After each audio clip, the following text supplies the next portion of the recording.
Three of my fake friends ganged up on me for 5 months and say things no human could say. Part 1. It was the end of winter and I was playing on my PlayStation. But since I was bored, I went on Discord to talk with people on different servers. But then, as soon as clicking the icon, I was logged out of my account for no apparent reason. I tried logging back in, but it wasn't possible. The next day on WhatsApp, one of my trusted friends to this day sent a screenshot about my account, apparently sending a PZORN link to every GC. 3 people saw it, and I started saying that it wasn't me, but they were never convinced, and started calling me a liar. So then I removed them out of my GC, which he sent the screenshot in. But then in another GC where it was bigger than mine, he sent it, and 23 people saw it, including the smart one, which I will talk about later. They started spreading lies about me to attract more people. But then when I wanted to do the right thing, which was leave the GC. But that just made it worse. My second account was still in the GC, and then I saw them leaking my face to 50 members in the GC, which was the climax of me actually wanting to kill myself. They begged me not to, but I knew they didn't care if I lived. I counted down from 60 to 0 without hesitation. My trusted friend started crying, knowing if I would actually do it.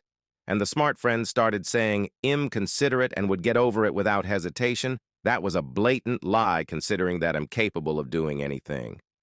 The last few Sions were up to 10.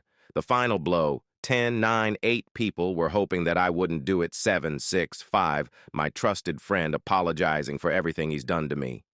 4, 3, 2. The GC went silent. When I got to 1, I start thinking about the things they did to me. Horrible things. Then it just came up to me. Is my spirit broken? No, I still had juice left, but I decided to save that for another day. I then said 0 and left the GC. I went to bed since it was 1 a.m. in the morning, but being a grown person, I started crying for the first time in 5 years. The amount of guilt and pain I felt in every way was miserable. I'm not the type of person to cry because I was the chill person in a friend group I no longer interact with. But now, I really felt strong for too long. Next day I woke up and looked in a wall questioning, why do I have the worst name and why am I existing in this life?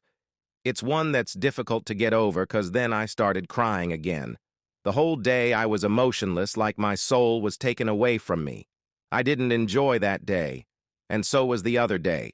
I was completely juiced out, my spirit as depleted from me, and I could no longer comprehend whether I should interact with people anymore. My parents and caretakers were concerned. Part 2. Later.